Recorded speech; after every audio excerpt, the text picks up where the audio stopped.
सत्संग बिना जिया तरसे। संत कबीर ने कहा ये जीव जो है तड़पते रहता है, कुछ भी संसार में बन जाइए, सत्य के अभाव में, सत्य ज्ञान के अभाव में आप दुखी रहेंगे, परेशान रहेंगे। इस सत्संग में उस सत्य की चर्चा होती है जिसका कि विनाश नहीं होता। सत्य सोई जो विनशय नाही। यह ज्ञान पशु पक्षियों को धारण करने की शक्ति नहीं है। देवी देवताओं के अंदर में भी ये ज्ञान धारण करने की शक्ति नहीं है। केवल 84 लाख योनि में मनुष्य को ही परमात्मा ने ऐसा बनाया है कि हर एक मनुष्य, चाहे अनपढ़ से अनपढ़ मनुष्य क्यों ना हो, उनको भी यदि सत्य ज्ञान मिल जाए तो हर एक के अंदर में परमात्मा ने क्षमता दी है, उस सत्य को समझ सकता है और साधन भजन करके उस सत्य का साक्षात्कार कर सकता है हर एक मनुष्य के अंदर में। नहीं तो कोई देवी देवता उस सत्य का साक्षात करने में सक्षम नहीं है।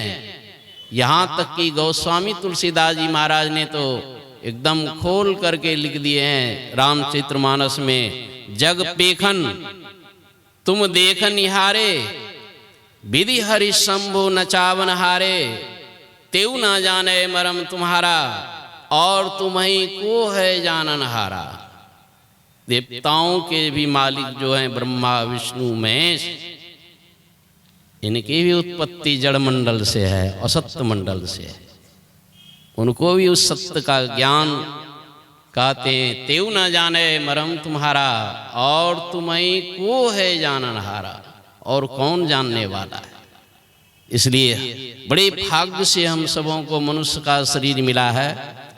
इस शरीर को प्राप्त करके बुद्धि योग यानी सत्संग करना चाहिए। आप देखेंगे सत्य की चर्चा करते करते अनपढ़ से अनपढ़ के अंदर में भी वो सत्य ज्ञान हो जाता है, फिर वे डगमगाते नहीं। सत्संग नहीं मिला तो जीवन भर नैया डगमग डगमग डगमग। बूढ़ा हो गए, अभी तक निर्णय नहीं हुआ है कि क्या करना है, अभी निर्णय लेने में बूढ़ा, ये कहाँ जाएंगे। यदि इस जन्म में ब्रह्म को जान लिया तब तो ठीक है, यदि इस जन्म में ब्रह्म को नहीं जाना तब तो बड़ी भारी है। अभी तक निर्णय भी नहीं हुआ है। ब्रह्म ज्ञान को प्राप्त किए यदि हम शरीर छोड़ दिए तो बड़ी भारी हानि का मतलब है कि आप मनुष्य शरीर को खो दिया, फिर दोबारा मनुष्य शरीर नहीं मिलेगा, आप अन्यत्र भटक जाएंगे। यही है बड़ी भारी हानि। पशु जोनी में, पक्षी जोनी में, 84 लाख जोनी में जाना ही बड़ी भारी हानि है। और जो सत्संग में डटे रहते हैं, सत्संग में लगे रहते हैं, देख ही रहे हैं हमारे अनुभव बाबा और ज्ञानी बाबा। भोगन सकल प्रत्यक्ष रोगन जानी कर हटते रहो, गुरु टहल और सत्संग सेवन में सदा डटते रहो। संत साई स्वामी जी महाराज जब सशरीर में थे तो दोनों एकदम निरालस्य होकर के उनकी सेवा, भरपूर सेवा सब कोई जानते, और उसी का परिणाम है आज उनका शरीर नहीं है। तो संत मत की सेवा में इस तरह डट करके हैं तो देख लीजिए, सौर बाजार में विशाल आश्रम बनाकर सारे लोगों को जगा रहे, क्योंकि गुरुदेव का आदेश है कि जहां रहो वहां सत्संग करो, दूसरा कोई उपाय नहीं।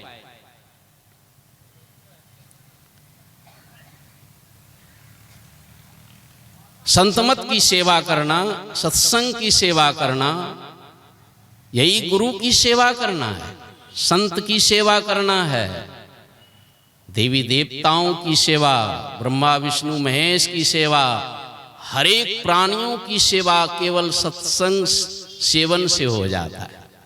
इसलिए संसार में कहते हैं कि सबसे पहले बुद्धि योग यानी सत्संग सबों को करनी चाहिए। और इस सत्य के बारे में परमाराध्य गुरुदेव ने संत मत के सिद्धांत में जो वर्णन किए हैं, रोज पाठ करते हैं, बहुत वर्षों से पाठ करते चले आ रहे हैं। क्यों करवा रहे हैं गुरु महाराज? तो कभी न कभी जो है करत करत अभ्यास के जड़मति होत सुजान, रसरी आवत जात है, सिल पर पड़त निशान। रोज गाते हैं कि नहीं? लाखों लाख लोग गाते हैं, बच्चे को भी याद है, वे भी गाते हैं।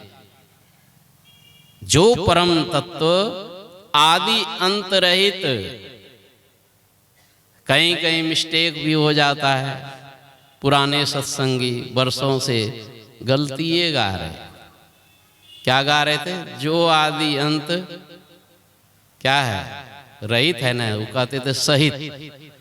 जो परम तत्व आदि अंत सहित, कितना भी कहे, जो वर्षों से गा रहा है उसको जी पर यही बैठ गया था, आदि अंत सहित। इसका मतलब सिर्फ गा रहे हैं, उनको कोई शब्द ज्ञान, अक्षर का ज्ञान है नहीं। तो गुरु महाराज तो का उद्देश्य तो ये नहीं था कि भाई कंठाग्र कर लो और जीवन भर गाते रहो, यही उद्देश्य तो नहीं था। हर एक शब्द का अर्थ है। जो रोज जिस शब्द को हम बोलते हैं, अनपढ़ हैं तो पढ़े लिखे लोगों से जाकर के समझिए रोज मैं क्या बोल रहा हूं। जो परम तत्व आदि अंत रहित, वो परम तत्व है। 5 तत्व होते हैं, 5 तत्वों से भिन्न जो तत्व है उसी को परम तत्व कहते हैं, जो आदि अंत रहित है। फिर असीम कहते हैं, फिर एक शब्द कहते हैं अजन्मा। यहाँ कोई पोथी पुराण की बात तो यहाँ है नहीं। अरे जिसका जन्म नहीं हुआ है वही सत्य है, वही परमात्मा। अब छानबीन कीजिए किसका किसका जन्म हुआ है, तो देखते हैं कि सबका जन्म हुआ है। जन्म लेने वाला सत्य नहीं हो सकता है। कौन सी बड़ी बात है इसमें? कोई भी इसको समझ सकते हैं, कोई आपको झुठला नहीं सकता है कि यही सत्य है, पूरब में सत्य है तो पश्चिम में सत्य है, ऐसा भी लोग कहने वाले हैं। लेकिन नहीं, आप सत्संग यदि मजबूती से करेंगे तो आपको पता लगेगा कि नहीं, वो तो अजन्मा है। जिसका जन्म नहीं हुआ है उसी का दर्शन करना है, उसी को पाना है, वही है ब्रह्म। कठिन काम है कि नहीं? जिसका जन्म नहीं हुआ है उसके बारे में क्या चिंतन करेंगे? जिसका जन्म नहीं हुआ है तो इन नेत्रों से कैसे देखेंगे? जिसका जन्म नहीं हुआ है तो आपकी बुद्धि वहां क्या करेगी? इसलिए वो अगोचर है। और एक शब्द आया सर्वव्यापक। ये बड़ा बढ़िया चीज गुरु महाराज ने, जन्म तो नहीं लिया है लेकिन वो सब जगह है। वे जन्म तो नहीं लिए हैं लेकिन सबको जन्म देने वाले हैं। ब्रह्मा को भी, करोड़ों ब्रह्मा को उत्पन्न करने की शक्ति, करोड़ों विष्णु को उत्पन्न करने की शक्ति, करोड़ों शंकर को उत्पन्न करने की शक्ति, करोड़ों काली, करोड़ों दुर्गा, करोड़ों कुबेर, करोड़ों सरस्वती को उत्पन्न करने की शक्ति उसके अंदर में है। वे सर्वशक्तिमान और वे सर्वव्यापक हैं। सबको शक्ति देने वाले, जन्म देने वाले, सबको शक्ति देने वाले वो परमात्मा सत्य है। इसलिए उसको सर्वव्यापक कहते हैं। स्थूल में भी व्यापक, सूक्ष्म में भी व्यापक, कारण में भी व्यापक, महाकारण में भी व्यापक। ये जड़ मंडल है। इसी में सभी देवी देवता, ब्रह्मा विष्णु महेश, सबकी उत्पत्ति जड़ मंडल से। और इस जड़ मंडल के अलावा एक चेतन मंडल है, सत्य मंडल, कैवल मंडल, जिसको निर्गुण कहते हैं, जिसमें कि कोई परिवर्तन नहीं, इसलिए उसको सत्य मंडल भी कहते हैं। तो जड़ में भी व्यापक है और चेतन में भी व्यापक है, इसलिए गुरुदेव कहते हैं सर्वव्यापक। फिर आगे क्या कहते हैं?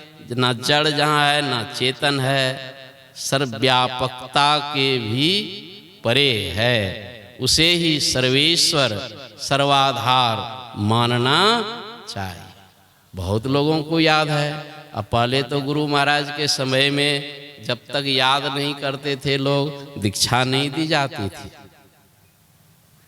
बिना याद किए दीक्षा ले लिए हैं तो गड़बड़िए है, उसको जल्दी याद कीजिए और जल्दी उसको समझने का प्रयास कीजिए। सर्वव्यापक और सर्वव्यापकता के भी परे है, उसे ही सर्वेश्वर सर्वाधार मानना चाहिए।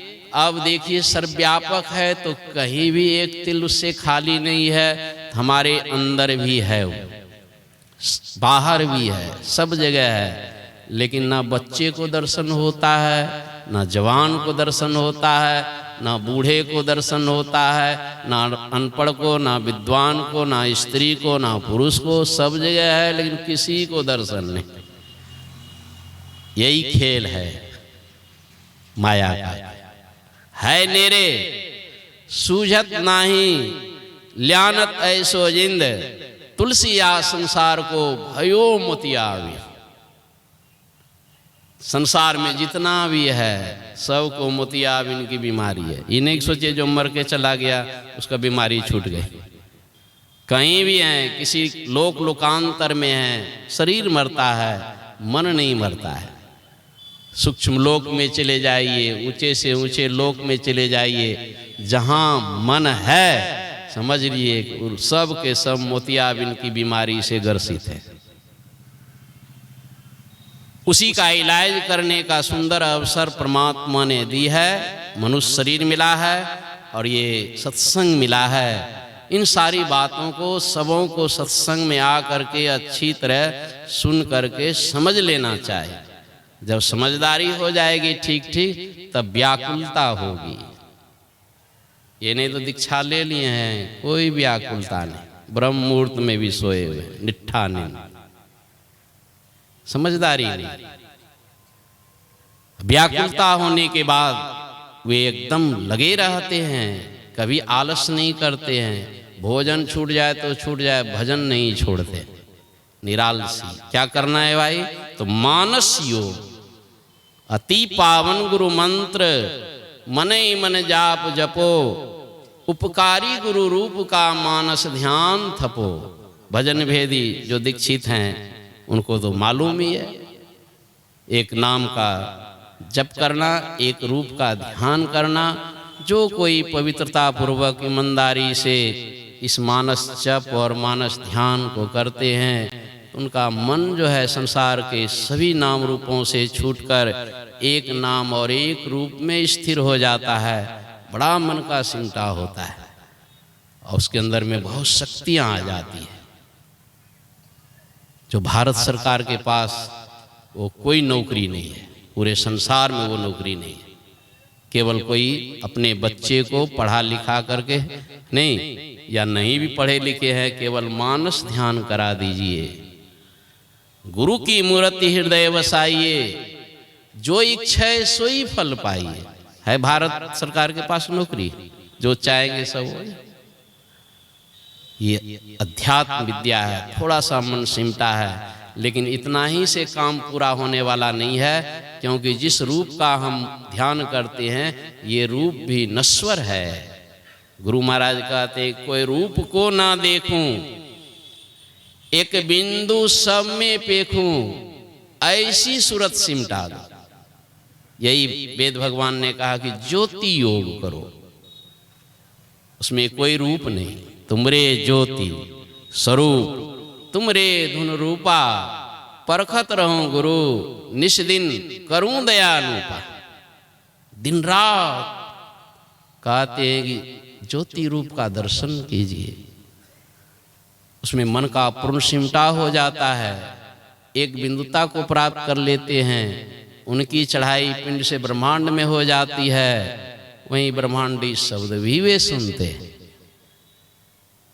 दिन रात उस शब्द को सुनना है, यही असली कमाई है। बच्चे के अंदर में हो गया शब्द प्रकट, कमाई शुरू हो गई।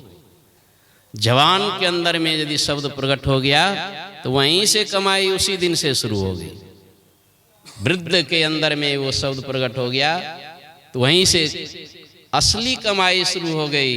इधर नीचे की सारी कमाई जो है नकली ही नकली है। शब्द सा हीरा पटक हाथ से, मुट्ठी भरी कंकड़ से। साधो भाई शब्द साधना की जय, जही शब्द से प्रगट भय सब, सोई शब्द गही ली जय। साधो भाई शब्द साधना की जय, ये अंतिम साधना है।